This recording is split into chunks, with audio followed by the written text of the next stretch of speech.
Hulda María, þú ert með fína innkomu hérna í dag, svo sem ekkert að skora, en ert greinilega að berjast í vörninni, 3 villur. Já. Er það þitt aðal hlutverk í þessu liði? Já, ég á bara að koma inn á til þess að spila vörn. Og greinilega, ég bara gekk það vel allir hjá þér og liðinu í dag. Já. Er það ástæðan fyrir, þessu sigri? Er það vörnin ykkar eða? Já, ég myndi segja það. Bara baráttan og... Og nú staðan orðin 2-0 fyrir ykkur.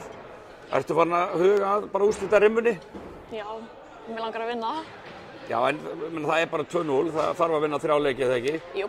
Já, þannig að þú ert ekkert byrjuð að fagna sigri í seríunni. Nei. Við erum fyrst að vinna. Ok, bara til að klára þetta í Smáranum, í næsta leik, er það ekki bara sama barátta sem þið þurfum að koma með? Jú, og við þurfum að stíga betur út og ná öllum frákostum og spila góða vörn. Þið tóku nú ansi mörg frákost hér í dag. Já. Hvað voru mörg sóknarfrákost sem þið tóku? Er það ekki frekar Grindavík sem þarf að stíga betur út? Við þurfum líka að gera það, bara alltaf að reyna á öllum frákostum.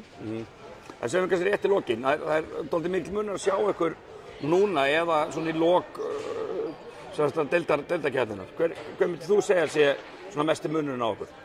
Þannig að þið töpuðu 4 leikjum í röð. Já, ég bara veit það ekki. Við erum bara búin að vera mjög ákveðnar á æfingum og bara hjálpa okkur öðrum og já, bara komin í alla leiki til þess að vinna. Og ætli væntanlega bara að klára þetta í bara næsta leik. Þið ætli ekki að fá hérna auka leik fyrir skilur þessar gjaldkeran?